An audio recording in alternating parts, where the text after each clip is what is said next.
আজ একটা ঘটনার কথা শেয়ার করি। দুইজন মানুষের মৃত্যু আর পুরা ফ্যামিলি শেষ হওয়ার কাহিনী। শাহরিয়ার, যারা আমি একসময় কাছের বন্ধু মনে করতাম, সে দেশে থাকতে এক মেয়ের সাথে তার রিলেশন ছিল। সেই মেয়েটা তারে অনেক পছন্দ করত।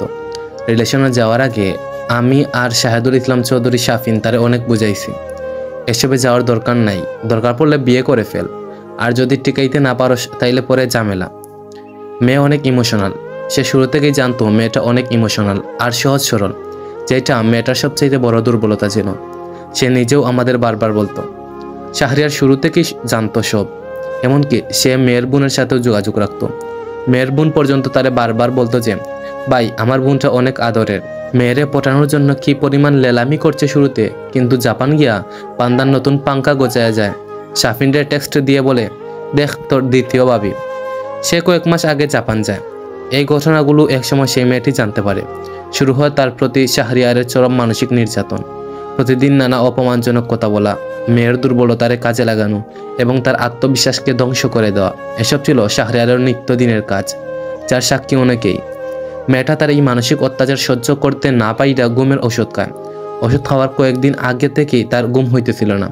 শাহরিয়ারের প্রতি মেয়েটা এতটাই দুর্বল ছিল যে লাস্ট 2 মাস যাবৎ মেয়েটা মারাত্মক বাজে অবস্থার মধ্য দিয়ে যায়। ওষুধ খাওয়ার 1 সপ্তাহ আগে থেকে মেয়ে খাওয়া দাওয়া বন্ধ করে দেয়, যার ফলে শরীর মারাত্মক দুর্বল হইয়া যায়। আর ওষুধের রিয়াকশন তার বডি সহ্য করতে পারে নাই। 2 মাস ধরে তার উপর চলা নির্যাতনের ফলস্বরূপ 1 মাস আইসিইউতে মৃত্যুর সাথে লড়াই করার পর মেয়েটি আমাদের ছেড়ে চিরতরে চলে যায়। মেয়ে আইসিইউতে থাকাকালে মেয়ের মা মেয়ের এই অবস্থা দেখে স্ট্রোক করে মারা যায়, আর মেয়ের বাবা হার্ট অ্যাটাক করে ভর্তি ছিল হাসপাতাল। পুরো ফ্যামিলি তছনছ। সবচেয়ে ভয়ঙ্কর সত্যিটা হইল, শাহরিয়ার তার এই আচরণের জন্য বিন্দুমাত্র অনুতপ্ত নয়, বরং দোষ এড়ানোর জন্য সে এই ঘটনার জন্য শুরুতে শাফিনরে বলদের মতো ইউজ করে, নিজের উপর যাতে কোনো দোষ না আসে তার জন্য। পরবর্তীতে শাফিন যখন বুঝতে পারে, সে শাফিনরে ব্লক করে দেয়। মেয়ে যখন আইসিইউতে ছিল তখন শাফিউলের সাথে মাঝে মধ্যে যোগাযোগ রাখতো, কিন্তু এক পর্যায়ে তার ফ্যামিলির সাথে ভালো মতো কথা বলতে গেলে তার ফ্যামিলি শাফিউল আর আমার থ্রেট দেওয়ার পর সেও ব্লক করে দেয়। তবে যতটা না অবাক করছে শাহরিয়ারের এমন আচরণ, তার পরিবারকে দেখে আরও বেশি অবাক হয়েছি।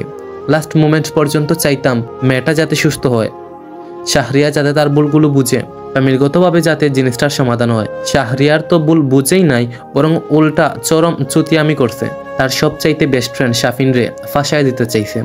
আর এদিকে তার পরিবার এই অন্যায়ে চোখ বুঝে শুধু তাকে সাপোর্ট করে নাই, বরং উল্টো মৃত মেয়েটির নামে বিভিন্ন বাজে কথা বলার চেষ্টা করছে। তাদের এই আচরণ দেখেই বোঝা যায় শাহরিয়ারের এই লেভেলের জানোয়ার হওয়ার পিছনে তাদের বড় ভূমিকা আছে। কথায় আছে না, নমরুদের ঘরে ফেরাউনি পয়দা হয়, ভালো মানুষ হয় না। এইটার উদাহরণ সে আর তার ফ্যামিলি। সবচাইতে অবাক করা বিষয়, আমরা বন্ধুরা যারা সব কিছু জানি, তারা যাতে কখনো মুখ না খুলি, এই জন্য শাহরিয়ারের ফ্যামিলি মেসেঞ্জারে ফোন কলে আমাদের থ্রেট দেয়। এই নমরুদের বংশ বুইলা যায় যে সবাই ভয় পাইলেও আমি আল্লাহ ছাড়া কাউরে ভয় পাই নাই জীবনে।